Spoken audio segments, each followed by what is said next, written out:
Damon Lembi, thank you so much for coming on the Inner Edison Podcast. I appreciate you being here today. Ed, it's an honor to be here. Thanks for having me. No problem. I appreciate it. It's always hard when you interview a fellow podcaster. And the reason I bring this up is sometimes as a podcaster, you're so used to controlling the conversation and making sure that goes all the way through. I've had it where I've been on other people's shows and I'm running the show like you talked about, where before we came live, that you have to answer, you just answer the question within 1 to 3 minutes, and then sometimes people go on for 16 minutes, and you have to be okay with telling people what you want out of your podcast all the way through. And it's just sometimes when you have a strong person on both sides, that you normally have a good podcast, but then sometimes it can just go in a totally different way than you thought it was going to go. Yeah, but I'm also a little intimidated. You're a big time radio host too. Whatever. I've been a podcast host for a year and a half, and I love it, and it's a lot of fun. But I've never been a radio host. Yeah, well, I started that in 2018, and I didn't know I had a deep voice until I put headphones on. And I was telling people I really understand why I did so well by the phone when I used to sell more, when I used to do refinances by the phone and talk to women, how well I did with getting packages back. Now I understand why. So unfortunately, I don't do it by the phone like that anymore, but I do talk to people. So, but the radio is the one thing that was nice about radio is it was live. So people would call in and ask questions, and you'd be able to go on a totally different subject, and you'd have no time to research anything, but you'd be able to get moving. And then, then I got into podcasting, which is, I like podcasting. And when you said you've been doing it for a year and a half, I've been doing it since 2020. I have probably over 1,000 episodes done, plus other stuff I've been doing with lives and everything else. And it's just repetition, and keep doing it and doing it and doing it until you get really good at it. I couldn't agree more. And that is for a lot of things in life, that you start off with something and you're awful, but if you want to get good at it, I don't believe there's any hacks out there. You just have to keep going and going, stick your neck out there, ask for feedback, learn and get better. I mean, I think about the first podcast I was a guest on, the show Talent Development Think Tank, whatever it's called. I was awful. I thought I was going to look like I was going to throw up. I was so nervous, but just keep doing it and getting better and getting more comfortable and learning and growing. And that's the same in life with everything we do. Where they say it takes 10,000 hours to actually learn something that you're trying to do. And I understand that. But, I'm intimidated because I wasn't a baseball player. So I was a soccer player, and I didn't go, I didn't get did you get drafted by the Atlanta Braves in New York? Yankees? Twice. Yeah. Wow. Yep. Did you play? So I got drafted. I'm sorry, I changed the subject just because we were so intimidated by each other. Exactly. Out of high school, I was a high school American. I got drafted by the Atlanta Braves, but I ended up deciding to go to Pepperdine instead. Coach had a great vision to win the College World Series. I bought into it, and I got into a little bit of imposter syndrome. Got hurt, left. Went to a junior college you're probably familiar with since you're in Modesto. It's called College of San Mateo. Played for a legendary coach there. Got drafted by the Yankees late as a catcher, and I turned that down. Got an opportunity to play at Arizona State, great school. Had a great couple of years there. Was all ready to be drafted and move on to the next level. Didn't get drafted. I was 22 years old. I didn't want to go the independent route. I was kind of depressed. But I also kind of struggled from an identity perspective. I'm like, what am I supposed to do? My whole life has been a baseball player, but then I had to just kind of figure out how to pivot from there. And I think that's really difficult for people who all they've ever done is put something into one thing and then they lose it. And prime example, I've been in the mortgage industry for 27 years. And in the last couple of years, been looking at doing other things, just not necessarily getting out of the industry, but just doing totally different things just because of how bad our industry's gotten. So I totally understand what you went through and how, my daughters were soccer players, had knee issues, and then had to deal with the fact that they couldn't play soccer anymore. And, they were nowhere close to being able to be drafted by anybody, but it's a challenge for people to understand. You're so focused one way, and then now this happened to you. And it's really how you look at it, because that's what I finally woke up one day and said, did this happen? I was listening to somebody else's podcast, and they were talking about one of their friends who said he always would think, did this happen to me or did this happen for me? That's what I was going to say. Yeah. So I get there. Don't worry, Dave. No, don't push me. It's my show.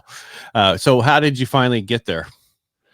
Well, I figured to myself, I'm only 22 years old. I know I can be great at something. I'm not gonna. I have no choice. My baseball career is over with, and I was lucky. I came from a family who had a big real estate business and hotels and everything, but I was too intimidated really to go in that direction. But my dad was starting this small computer training company, and this was, I'm dating myself. This was 1994, and so I took a position as a receptionist, and I just went all in, and I just worked really hard. I learned how to use a computer. I taught classes. I did sales, and it was right around the .com boom in 1999. The CEO of Learnit wasn't working out.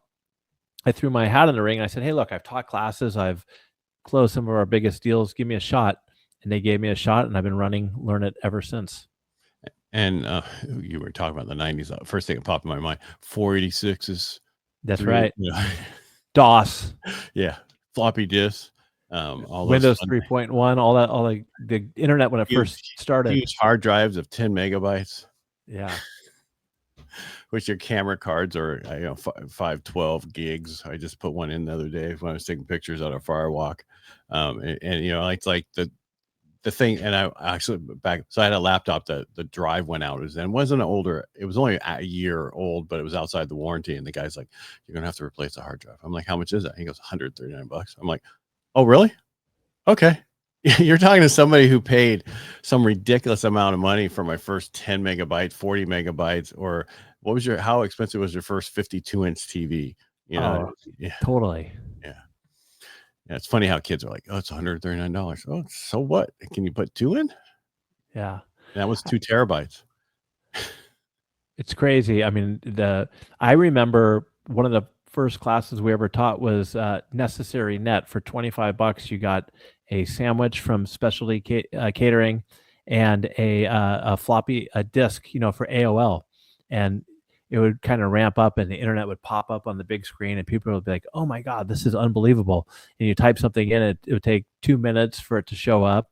I mean, crazy how fast things have gone over the years. Well, probably more in the last 10 years.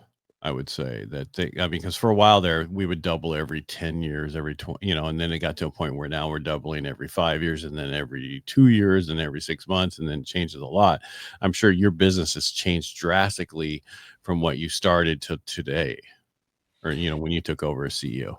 Oh, 100%. I mean, I think things have changed drastically in the last 6 months for the world, thanks to AI, which could probably be even bigger than the internet. With where things are going. When we first started off at Learnit, I mean, we had printed manuals, and everybody would come to class, and we would teach basic Excel. We still teach basic Excel, but everything is cloud-based now. The classes are much shorter, and it's 100% virtual. We got people from all over the world attending, and but yeah, it's been quite a ride, and a lot of different pivots along the way. So how has AI changed your business? Because before you answer that, because I just heard here locally, Stan State, I guess it's not Stan State anymore. It's, because that dated myself, because that's when I was in high school. But they are university now. But they're supposedly laying off 30% of their staff because of AI. What particular positions, like marketing, all across the board? Yeah, and even about hiring new teachers and other stuff, they think it's going to be totally different going forward. Well, I think higher education is going to be totally different moving forward, and needs to adjust and grow. And I'm not particular in higher ed. We're all B2B, helping the workforce. How our business, I think, has really changed. I mean, we're a small shop. Maybe we have 50 employees, and we compete against much larger organizations. And I think AI has helped democratize things. I don't need a huge marketing department to be able to crank out a ton of blogs, or to create content like we used to need to before, to keep up. Or even, if you want to need to work with a lawyer around some kind of corporate law, maybe for an acquisition or something, instead of spending thousands of dollars, you could have ChatGPT at least do the first or second run at it. Obviously you can't just buy into everything it says, but that will cut the cost down from $15,000 to maybe 3 hours of lawyer's time. So I think in that perspective, AI has been tremendous. I have AI help me build comp plans. I have it used as a thought partner and ask it questions like, how do I make this better or easier? It helps review job descriptions that we have and point out different things. And so in a lot of ways, I think it's been a big help. No, I've been using it since it became front facing in November of 22. And I created prompts, you name it. I've done so many things before now that you can just go in and make a prompt. I used to make them and then have it help me make the actual thing. But like I just created a prompt that had to do with the customer's journey. I had an interview of a gentleman on my show here, and he was talking about how he had bought one of his vendors when he worked for this company, and then he ended up taking over all the and doing the websites for the company itself. And the reason they did so well is because they do the customer's journey while they're on a website, and the call to actions are more, can you come along with me instead of yelling at you?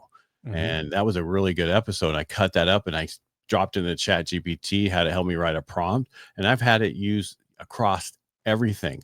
I gave it to one of my financial planner guys that I know real well. And he was like, hey, his dad's sold him the business and he's trying to write a letter. I'm like, he goes, can you read this? I go, I'm sorry, I'm not going to read that. Here, let me send you this thing. I said, now drop it in there and let it tell you what you need to change. He's like, holy cow. He didn't say holy cow, but anyway, he said something worse than that. And he told me today when I stopped by, he's like, get in here. I go, what? He goes, I used this and it did this, and this for me. And I did it. Then I dropped it into a video where the AI created the actual video for me. And then I got this huge, client because of it. And they want to show all their people. I'm like, yeah, see, you're welcome. I'm on a board at this business school, and the dean asked me to help with the job description, and I felt bad just from the sense that I sent it back a little bit later, and he was like, "Oh my God, this is the best job description I've ever seen. Thank you so much." And I almost lied and said, "Well, I had my HR team help out, this and that." I didn't tell him exactly how I did it. All I did is I threw it through ChatGPT, and I said, "I want you to be a elite level job poster, for recruiter or something, and write something that would help identify the best people for career admission departments." And it was phenomenal what it came up with. Yeah. And I used it to create a PowerPoint for my fire walk we did 2 weekends ago for veterans and first responders. And then and it was a customer journey so I had to do one the day before for Rotary to talk about what they're doing and how they're doing it. And so I used the thing, I created a prompt and I said, this is who my audience is when they went through, and it changed it this way. And then I said, now my audience is this, and it totally just revamped a few things. And it's like, I had somebody watch it way before the event, and they were like, wow, this is amazing. I go, yeah, because it's talking to you because it knows who my customer is.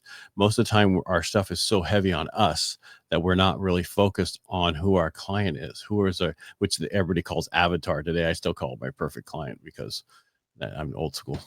I call it the ICP, and I agree with you. At the end of the day, if you're in sales or just in business in general, nobody cares about your features and your benefits. They care, how are you going to help them? You got to make things about them. And that's where I think people really connect better. Nobody really cares about, oh, I've been in business 30 years and I've done this, and this. At the end of the day, I think, how can we help support or connect with our customers? Yeah. And that's in business, it's everything. Sales, you have sales and you have marketing. Sales is like, you don't survive without us because nothing around here gets paid unless we sell it. And marketing says, well, I'm the one that brings in the client for you. Well, we need to still talk to that client and because you want to be there when that client's ready. And that's the thing, is being in that position when they're ready to hear what you have to say. And that's really hard to do for a lot of people. And I don't think AI is going to completely take over sales ever, because especially if somebody's buying a big ticket item, doesn't matter what it is, you're going to need those human skills, those soft skills that people can connect with. And that is so important. I was talking about this the other day with a sales consultant on my show, and we were just saying that AI is going to vet out the lazy salespeople, the people who are going to spam everybody with garbage emails, and the people who leverage AI in sales but they do so and they double down on empathy and trust and having conversations and collaboration are really the ones who are going to be successful in the next decade or two. And I think more people are going to want to come in and see and touch you. And the reason is because the AI can pull one over on them, and they don't want to have that, especially with mortgages, houses, anything we're dealing with majorly. The first part, no problem, they'll find it. But when they actually want to sign something, see something, they want to see that person. They want to know who that person is. I think it's going to go, this is just my take on it. I think it's going to go back to the It's a Wonderful Life days, where they want to make sure who you are because of how they can be taken advantage of. That's interesting you say that. My wife's a real estate agent. Do you think it's going to eliminate the brokers? Because they can do all the comps and everything. You think the brokers will still be able to get the same level of commission and everything for doing their work? Well, it's going to depend. Well, as things get more pricey, they're not making as much as they used to, right? I mean, on $1 million, they don't make what they make on a $200,000 house. Percentage wise, they make a dollar amount difference, and that's the same with us. When we start getting to a larger loan amount, we don't make the same we do as on $400,000.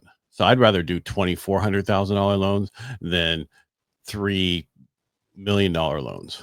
Are you following me there? Because I make more on the lower stuff, but bottom line, I think what it's going to do is it's going to allow you to be a better agent, and there'll be less of us because right now I read a statistics nationwide. There's 180,000 loan officers, but only 40,000 good ones. How do you define what's a good one and not a good one? One that does business and one that doesn't do business. Yeah. Meaning that I didn't define it. That's just what they said in the article, 40,000 good ones. So I assume that means that there's people who are working and actually, I don't think one's good as in taking advantage of people. I just think the ones who are actually doing business, because you got to remember what's that rule, 80% of the business comes from used to be 20%, but now it's like 10% of the people get 90% of the business. And I just think, it's just going to allow them to do, better descriptions, better this, better emails, better everything. Because I don't even answer my emails myself anymore or text. I just drop it in ChatGPT, tell it to answer this for me, and this is what I'm trying to say, and just let it create it. Because otherwise, I'm there forever typing up stuff. I do reverse mortgages, business people's loans, and vets loans. Vets are 80% of my business, and the other two are 10%. When I do a proposal for a reverse mortgage, I just drop it in ChatGPT and it writes this beautiful sales letter for me within seconds, which would take me 30 minutes to do. And if I'm doing 4 of those, now I just wasted 2 hours. I don't mean that wrong, but I'm just saying now I can get it done in a minute, where it allows me to do so much more than I was able to before. And that's what I think is great with the AI. I mean, I want to point out for your listeners, I don't think you should, maybe you disagree with me, I don't think you should trust AI 100%. I think I don't believe you should. That you have it do 80-90% of the work, but you have to go in and make sure, first of all, the facts are right, because AI can lie to you. But that's why you're able to do $400,000 loans, and probably the time it would take to do $4 million loans, because you can get through so much of it so efficiently, and not just efficiently, but better. I have a friend who sells work benefits, and I asked him, "Do you use Fathom or Gong? These recording that provides transcripts?" He's like, "Nah, I don't need that. I got my templates." And I said, "That's not the point. The point is it identifies what your customers' talking points are, and maybe some of the pain points that they have in there, and so you can personalize and customize your responses through ChatGPT or Gemini or whatever." And so I think individuals like that who are resistant to the change and getting things done are really going to have a hard time and struggle in the future in any industry. Well, I think what's going to happen is we're going to have a AI.com bust, because you're going to have all these. What I mean is there's so many companies out there pushing it and everything else. And here's what's going to happen. So right now, how many times I don't use Google anymore to search? Never. For anything, right? No. I use ChatGPT. Yeah. If I needed a thing for my plantation shutters and I found it like a year ago on Google and I couldn't find it again, so I took a picture of it, so it dropped it in ChatGPT, and I said, scan this and find out where I can find this, find where I can order it. And in less than a minute, it was there. I ordered it and it came. I do that for a ton of stuff. We put in more concrete in our front of our house. I think I told you we're redoing it, and there's a beam there. And I took a picture of it and I said, "Give me options of how to get this removed." And it gave me 3 different options and designed the beam. Yeah. And that's one of the options. Yeah. Every time I need to know how to do something, I'll take a picture of it and I'll ask ChatGPT, how do I do this? How do I do that? It's unbelievable. I mean, we just had Mother's Day. I'm not a good cook. And so I asked ChatGPT, I took a picture of what I had in my refrigerator and I said, what in the refrigerator can we turn into a great Mother's Day breakfast for somebody who doesn't want to do anything but put something in the toaster or the microwave? And it showed the things that I had, and it ended up coming up with making what's it called? Avocado toast. I was going to say that. Avocado toast and Greek parfait. And it said the only thing you need to get is hard-boiled eggs to add on top of it. I mean, incredible what you can do. Well, what I was trying to get at is the fact that so what's going to happen is, because I was at an event driven and I was talking to somebody because I started a veteran benefit company and they're like, we got 2,000 leads a day, blah, blah, blah. And one of the founders of this driven mastermind, I asked him, I said, hey, are they going to still have this going forward? And he goes, I don't know, because when you search through AI, they only give you 1 or 2 places. So the question is, how do you become that 1 or 2 places? And I asked him, how do you do that? And because it's not SEO, it's AEO. And he goes, well, we know a schema is important, which is the basic stuff for your website. And so he really couldn't answer it. So I'm like, okay, well, how do I figure this out? So what did I do? I asked who I call. So my assistant is called Chad. Not ChatGPT, Chad. Smart. Yeah, change the name. Just tell everybody, you change your name to whatever. My wife calls it something else. And so when I say my assistant so-and-so, and I asked it, how do I make sure that I come up into your searches on my website and everything else? And it tells you how to do that and what it looks for. And that's what everybody should do. But what I think you brought up is really key. And my fractional CRO brought this up. He's like, let's get ahead of the game and figure out how to optimize the search engine optimization for Google. Not for Google. Nobody cares for ChatGPT. Right. It's kind of exactly what you're saying right there. Is how do you show up in that? I mean, I basically needed a new setup for my podcasting stuff, camera and everything. So I went to ChatGPT, not Google, and I said, hey, do you know of any local providers or whatever that can do this work? 3 or 4 of them came up. They had about 4 of them. I selected one, ended up hiring the guy. He said, how did you hear about me? And I said, through the optimization, you popped up on ChatGPT. And he's like, oh my God, I can't believe that. I never even knew that was possible. But what a great situation that was for him. And I think that that's something that every business owner should be looking at. Yeah, because it's important, because everybody was focused on how do I get searched for by Google. So I have to do this, and this, and have this. And it looks totally different. ChatGPT looks at things totally different than, and what I found out, one of the things is articles in LinkedIn. What do you mean? Put articles in. So when you're on your LinkedIn post, instead of posting, create articles in there. Okay. And that helps. A LinkedIn article. Correct. Okay. LinkedIn articles, your schema, which you can, if you don't know what that is, just ask Chat. And then it's just ask Chat what you need to do to make say, here's my website, here's who I am. What do I need to do to make this better so that you find me when people are asking about things? You know what I mean? So you have to figure out that prompt, but you have to ask it, and it will tell you what to do. One thing about AI is you're only limited by what you ask it. And I've been saying that since 22. That is the most important thing out there. Is you have to have critical thinking skills and curiosity and ask it the right questions. You know, be a podcaster.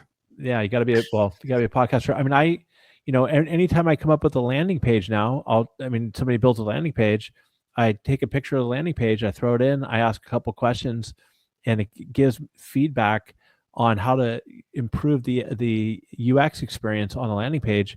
And so it was just I was doing that, but getting my 1 or 2 marketing people I have who can now do the work, Ed, instead of having to go in on Upworks and finding a UX person and paying them. That's what I'm talking about, democratizing, bringing this all back, is you bring that money in-house, giving these people the skills internally to learn how to ask those kind of questions and do things better. I should send very cool. when we're done, I should send you my prompt I created for the customer's journey.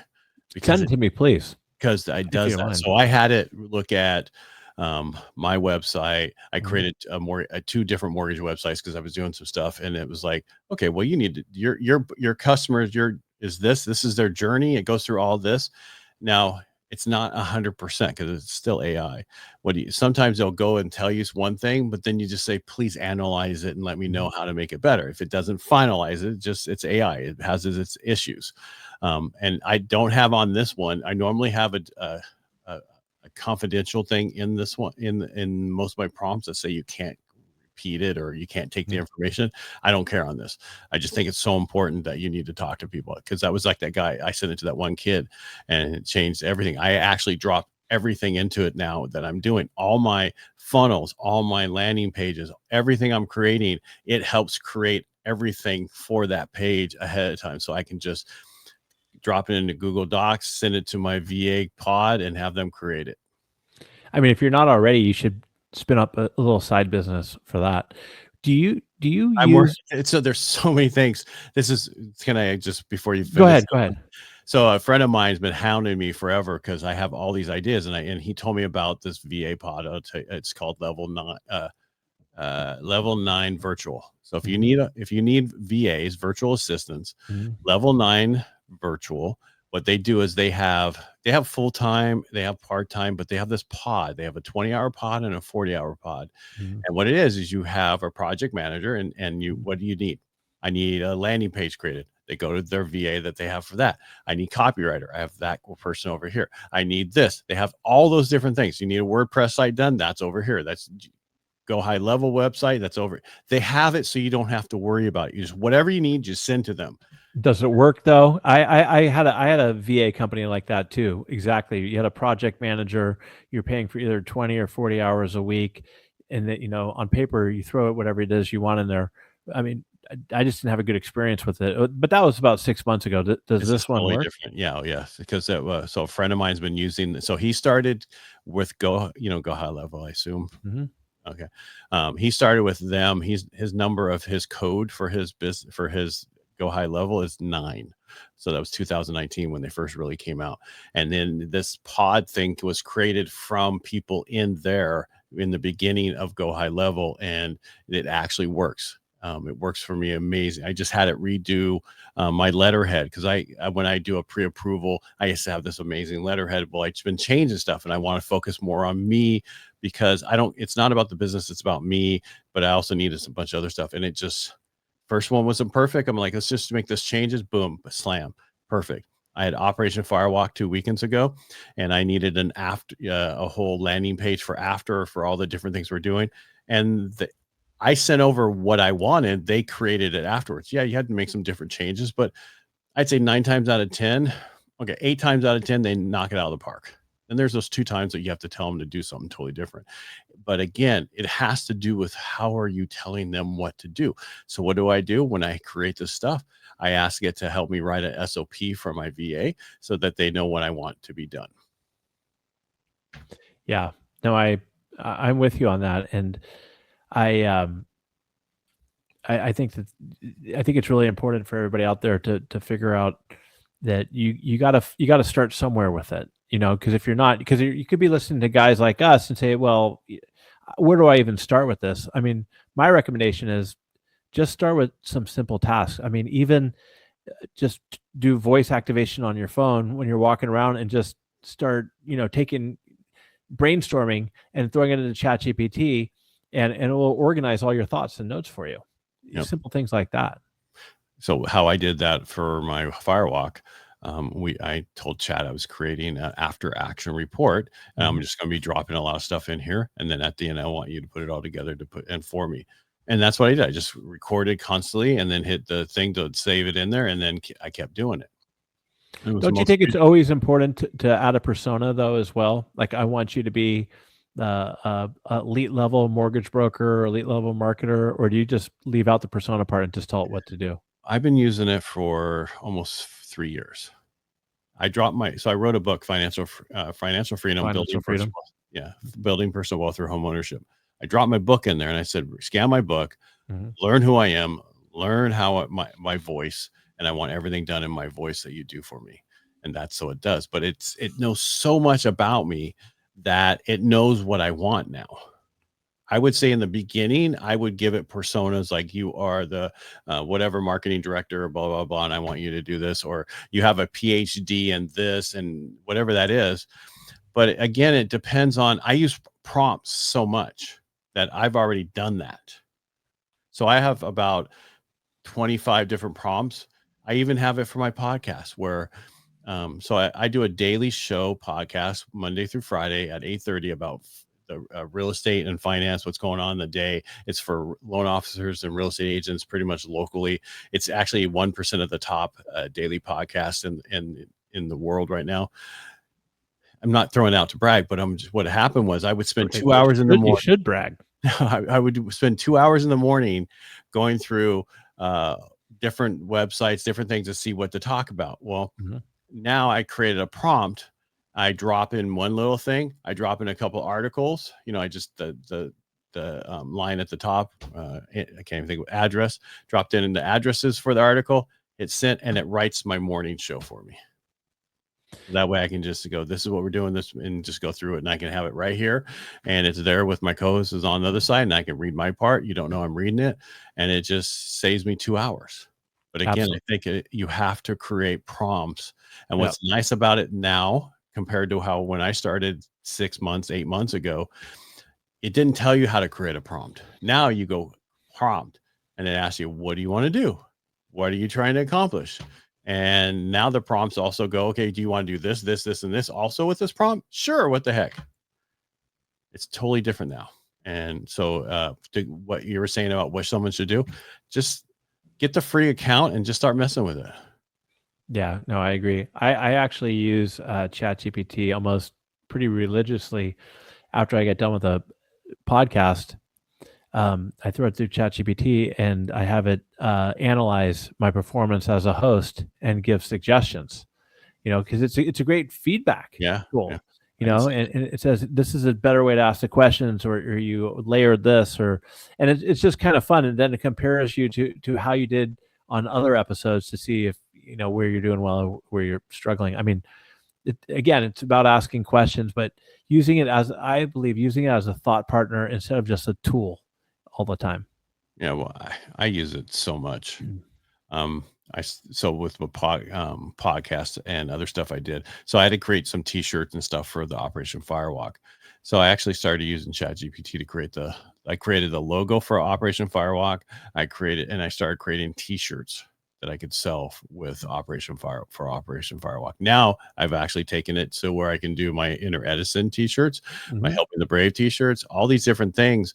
And I've learned to create a prompt of with the output of the graphic so that you could save it and you don't have, because what most people understand is if you don't tell it what you're looking for as a prompt or at the graphic that it gives you, you're not going to be able to do anything with it. I've never had any luck with the graphics, so maybe I'm missing out on something, but use your phone. Use your phone? Yeah, it works so much better on your phone.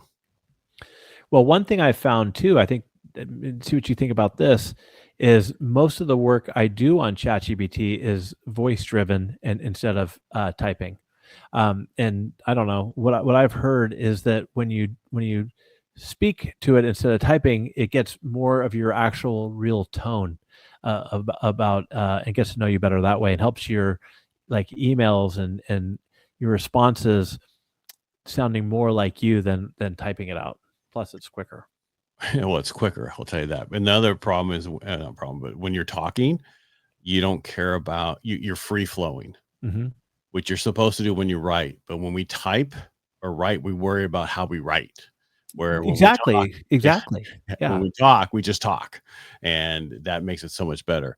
And you're right on that. But if you really wanted to know who you are, if you've written a book, if you've written any articles, if you've written anything that is your paper from college, whatever it is, if you still have them, drop them in there and tell it to scan you and scan your voice, and then remember your voice, and then write everything in your voice. You won't have to tell it to remember who you are.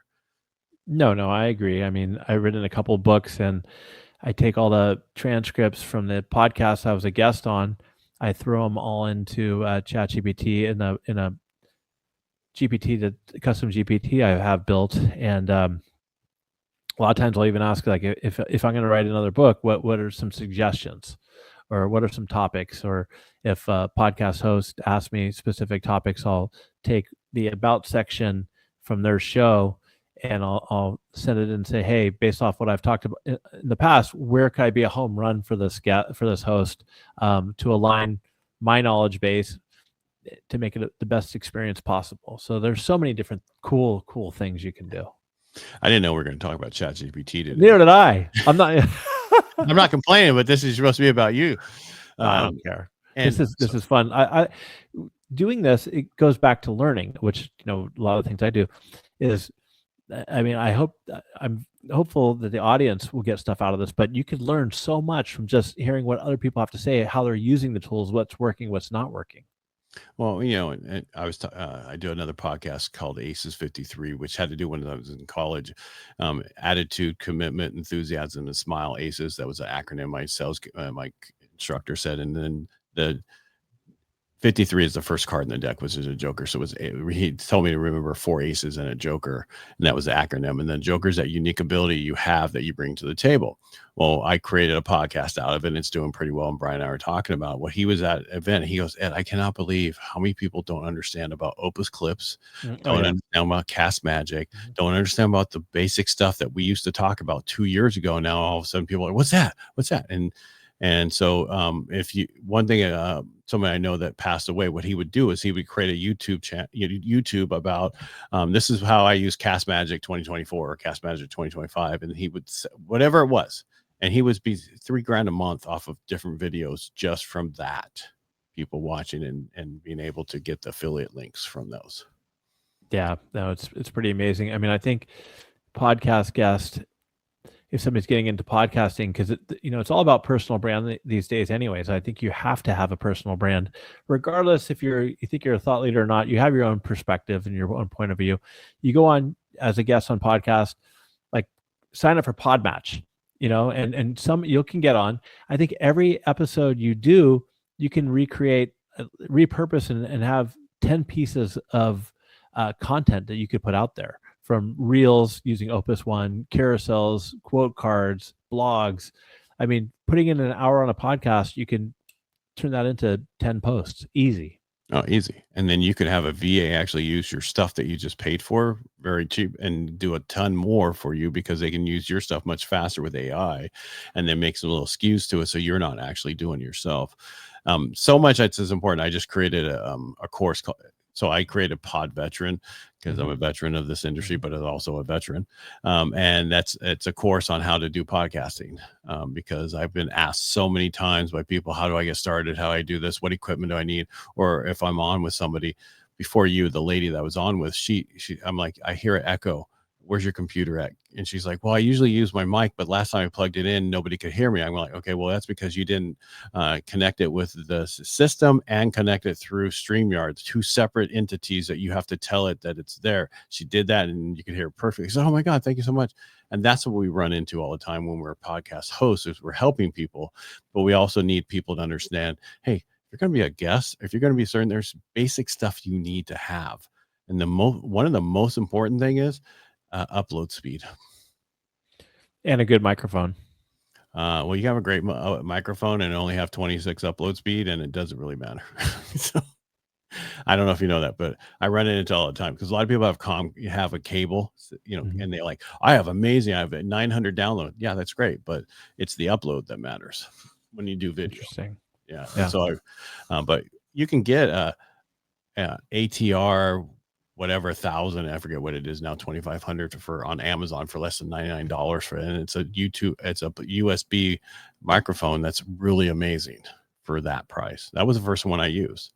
And then, as you get into this more and more, then you get the Rodecaster board, then you get the other SMB mics or whatever else you want to have. Because I also do radio for my studio. Yeah. I mean, and it's really not that, I mean, now we're talking about podcasts, but it's really not that difficult to spin up a podcast, whether get StreamYard or Riverside and just get started. I mean, and like you said, I mean, you probably have on your website or something somewhere, just a list of the software or the tools you need to get. And it's really not too much of a heavy lift. I mean, you could just do it from your laptop. Yeah. And again, it just, you have to have and I always tell people, if you can, use headphones, because you want to hear how your voice is. You want to hear, because I hear a lot of times the echo that other people won't hear if you just had speakers. And I'm like, you're too far away from your computer. You're this, or you don't have this. I know. I saw them. You just have the ones in. Yeah. Oh, but I like the kind. I like the old school. Ed, I'm with you. I like those. My wife couldn't stand them. She's just like, you look like it's 1999. So I said, but Joe Rogan has it. Has them. But yeah, and I think it sounds better too. It kind of even sounds like it's like right in, right up on you that way. But at least I got these cooler ones. I almost feel like I'm a singer in a rock band with I have a set of those, but I went back to these. I like them better. It's just me. It works well with the hat. Yeah, there you go. Yeah. Got to find something that works for you.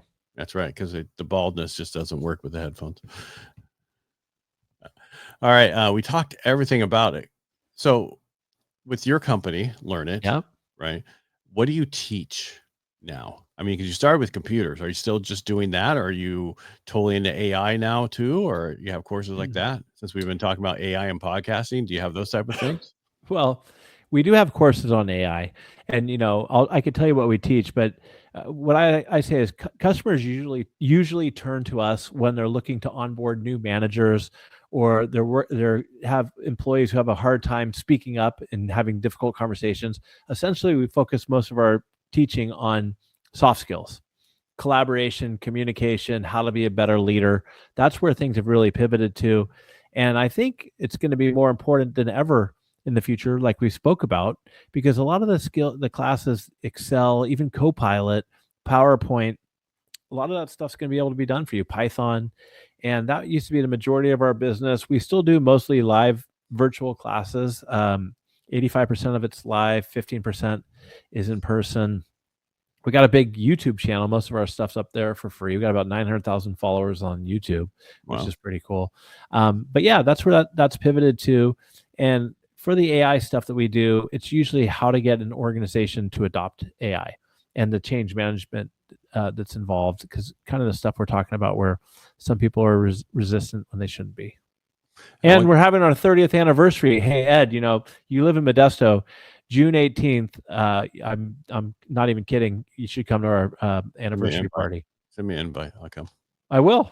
I mean, I'm sure you have it. I'm sure you have a thing to see who's called coming, right? You don't just have everybody showing up, right? No. Oh, well, I'm not going to say on the air where it's at, because I don't want a bunch of. I don't want a bunch. No, what I mean is, you're sending stuff out to people to invite them. You're not just saying everybody to come, right? No. Not. Of course, I'm not going to do that. I mean, I'm just because you'll send me something so I know where it's at and where it on June 18th.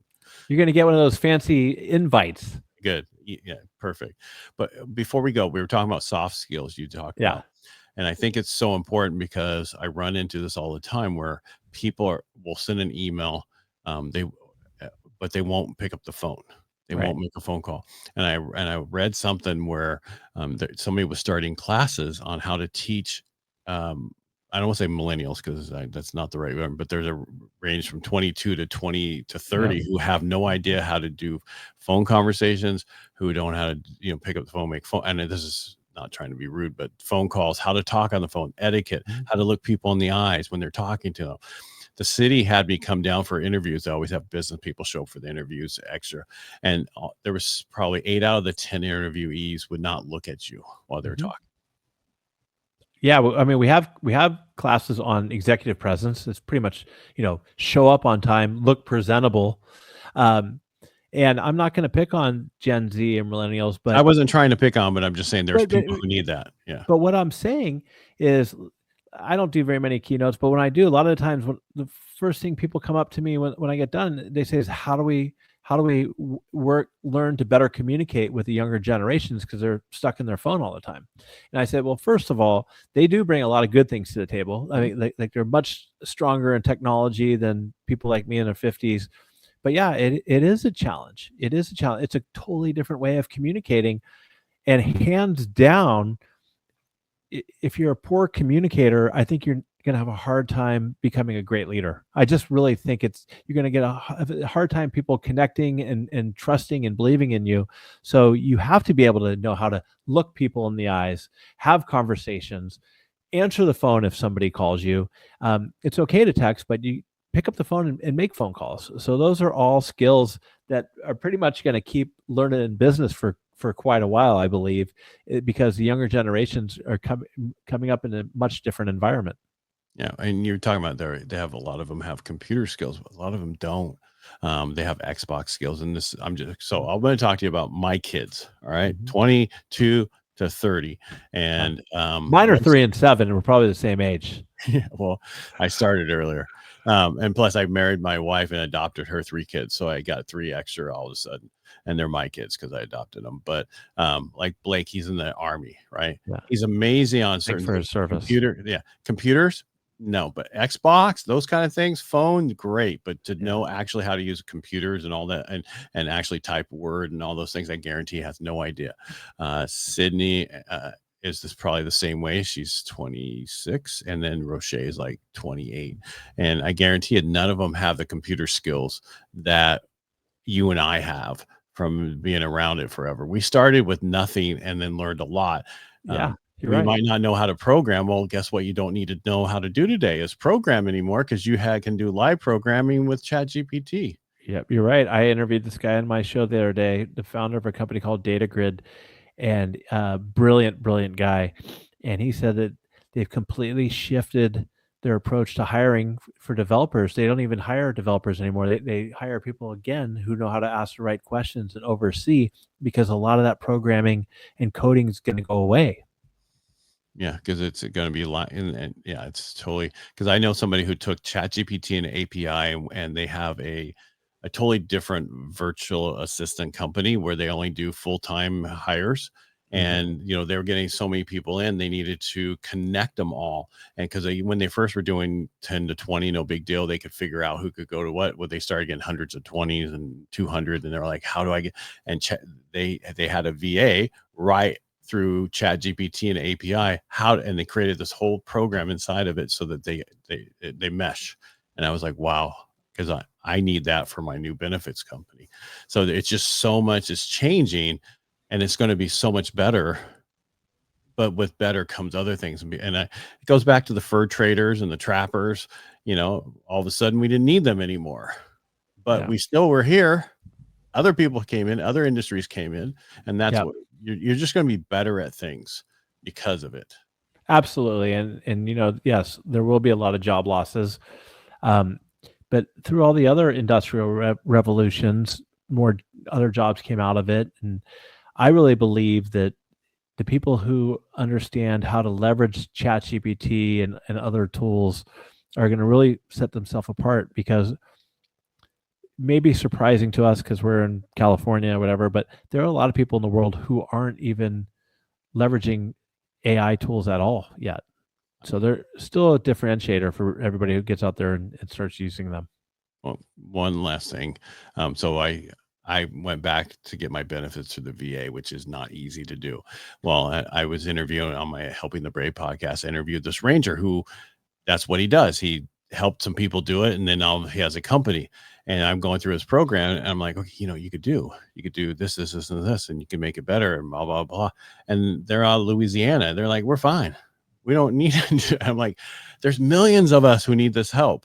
And if you're trying to hit, and so I realized they're not going to utilize and figure out how to do this the way I could figure out how to do it, because I'm in Modesto. Yes, I'm close to the Bay Area. And we have everything that we ever needed is around us, right? That we think differently in California. We think faster? How do we do this better? Because it's a cost of living, cost of people, cost of things are totally different than in Louisiana or any place else, just like you just said. And so I like, okay, so a friend of mine who just finished with his master's, and he was in the Army, and he's working in large language models and all those different things that he learned in his master's degree. I'm like, this is what I want to do. And so we're building a company together to help veterans get their benefits.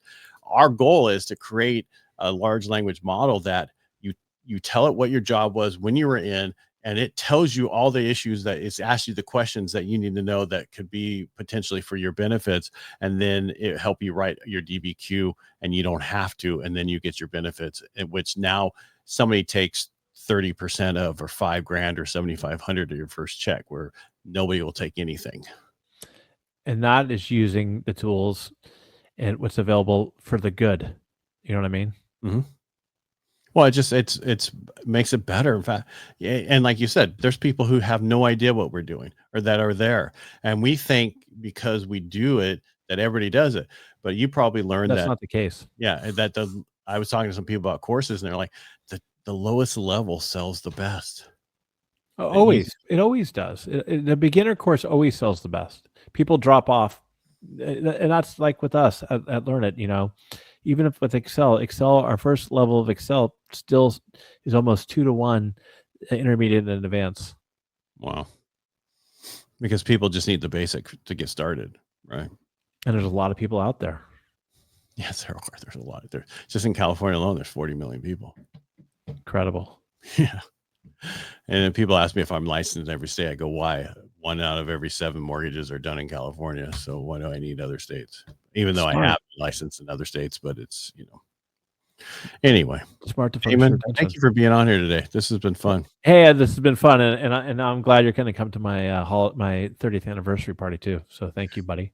Oh, I appreciate you. I appreciate you coming on and hashing out, because the AI thing needs to be taught, and people need to understand how to get going on it.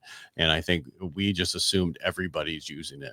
It took my wife a year to actually really pick it up. And one thing I want to add to that, and before we wrap up, is that you shouldn't be ashamed of saying you're using it. It's good that guys like us are out here talking about it, because there's still that hesitation where people are like, well, I don't want people to know that I'm using ChatGPT to redo my resume, or that I'm redoing this or doing that. You should be proud of it. It's showing that you're learning how to use and leverage the tools, because what I found through the customers we work with, and even ourselves, it's one of the first things people are going to ask you in interviews these days. What's your experience with AI? How are you leveraging AI? Tell us the story about how you're using it, blah, blah, blah. And so I don't think it's anything to be ashamed of. I know it's not anything to be ashamed of. And I love talks like this, because it's where the future is going, and we need to be prepared for the future. Right. The only time you should be ashamed if you're using ChatGPT is if you write an email that says, "How are you?" That stupid first line that it does on every. Oh yeah. So what I'm getting at is, when you write an email and it throws that line in there that it does, I hope to find you well, or whatever it says. Yeah, exactly. Yeah. Right. Just tell it, do not ever start my email again like that. Well, let me just put on one other thing before we go. I was interviewing somebody for a sales candidate this morning, and it was so clear that she had good answers, but she was reading absolutely. I think it's great that she used ChatGPT or Gemini or something to figure out some of these questions, answers, but at least put them in your own words. I mean, I could see her reading the responses across to me. Was it on video, or is it in person? It was on video. Oh, okay. Yeah. So she probably in front of her while she was answering. Yeah. And it's okay, but you gotta have some authenticity that goes along with it. Yeah. It's like we in sales, we give people scripts, learn the script, stay on script until you get it down. And we were talking about this 2 years ago on a live, Brian and I, about scripts, how important it is in sales. You need to have them, because you do on the same page. And then once you get to a point where you're killing it, you can make some little adjustments, but until then you stay on script. And then one guy was like, I think scripts are wrong, blah, blah, blah. Ed's very successful and other stuff, but I think he's totally wrong. I'm like, yeah, well, I didn't say this, but I'm like, you only think that way because you don't know how to use a script, and you'd never worked on it. Yeah, no, I mean, I'm all for scripts. I was just saying this woman, I got it. The interview didn't work out well because she couldn't think, she wasn't able to be authentic at all. Well, what she should have done is she should have practiced and practiced and practiced those answers so that they were automatically coming off the top of her head, not having to read them. And the skill that it takes to be able to read something and not seem like you're reading something is huge. Very difficult. Because I do that for radio. I have an opener and close and different things I have to say, and I have to read it so that I make sure I pretty much could probably not, but they want me to read it. And you have to do it to where it doesn't sound like you're reading it. My co-host took him 6 months to not sound like he's reading it. I'll be honest, I struggle with that sometimes too with my intros, and I'm trying to get better at it, because I do it afterwards, and I don't write everything out fully, because if I do write a full script, I sound like I'm reading it. So I have to do a hybrid approach. What I do is because I do an opener and close, so I drop my stuff into Cast Magic, and then it will, transcribe the whole thing, and then it'll give me an opener and close, and then I go in and so I read the opener, and then I go, and I'll mess up on something, and then I'll start over and read it again. It's like lines. So you're saying you read it a couple times and then you have it memorized and then you say it. Is that what you do? Exactly. Yeah. But then I'll still have it in front of me. So I make sure, and then I'll ad lib sometimes when just depending on, okay, that doesn't sound right. Let's just change this to this and keep going. But I just, it's on the screen, but it takes a while to get like that to be able to do it. It's like, actors, it's TV hosts, those kind of people reading a teleprompter. I tried to do a teleprompter once on a video, and you can see my eyes reading the thing. It's really difficult to do that. That takes skill also. So basically it takes a while to do all this stuff. Hey, it goes back to what we said when we started this. If you want to get good at anything, you got to put it in the work. Look, there's no hacks that are going to get you through it. You just got to keep doing it. And before I go, there's one thing I want to go back to. You said something about having imposter syndrome. Yeah. And only imposters don't have imposter syndrome. I'm gonna steal that one, because we all deal with it at some points. We all do. I mean, we all want to be really good at what we do, and sometimes we don't feel like that, but it's okay, because imposters don't feel that way. They just don't. It's only us that care. The people who care feel that way, and it just takes time and keep working on it. Damon, it was great having you on the show today. I look forward to coming over to your thing in June. And if I could ever help you or do anything for you, let me know. Thanks for having me. I love talking to you today. All right. How do people find you, Damon? The best place to connect with me at is on LinkedIn, Damon Lembi on LinkedIn. And please check out my podcast, the LearnItAll podcast. And last but not least, learnit.com. All right. Thank you so much for being on the show today. Thanks, man.